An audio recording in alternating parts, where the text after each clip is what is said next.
What happened at the time that I was the forerunner before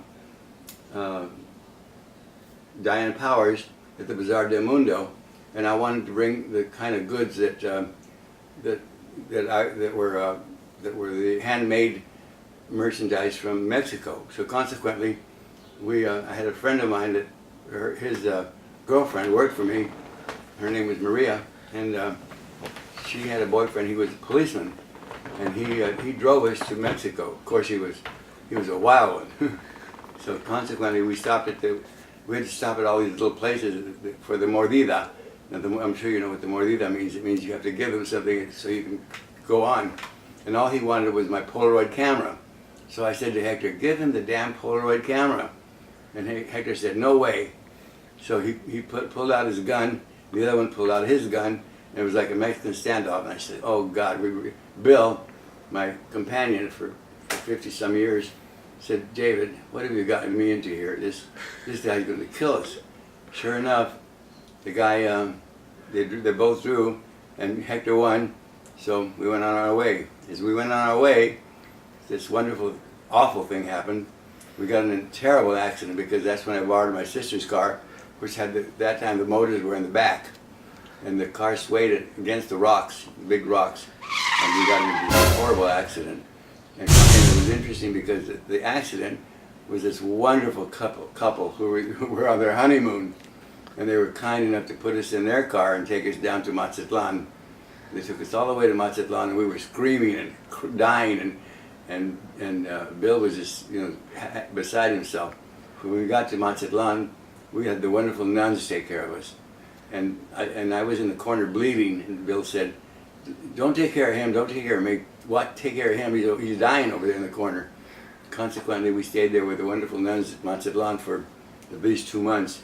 Hector stayed there because he had broken his leg and he was not ambulatory. So we went on to the trip. So on my tour to Mexico, as I wanted, Bill just, the beginning of the awful that he experienced, he just hated it. Every time I mentioned Mexico, he wouldn't even talk about it.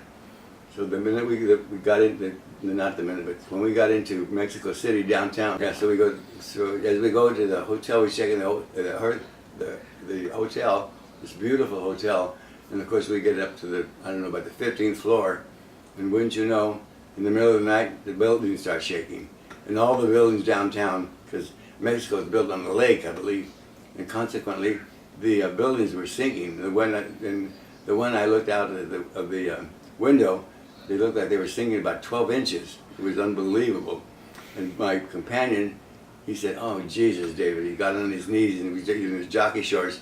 He started praying, and he's not a big prayer person, but he got in there, and then we finally got ourselves together, went outside to the elevator, and we got out, and we couldn't. All the Americans, they were waiting for the elevator, so we started pushing them down the stairs. You got to get out of here. They wouldn't go. They said, "We're going to take the elevator." I said, "No, you got to get out of here now." So we're pushing all these people down here. This is about 25 people. It was utter chaos. So we finally got them all down there, and once you know, after they got downstairs, they all meet at the park there. They got all this tequila out and started drinking it all night. So there we go on that story. Then from there on, I decided I wanted to go to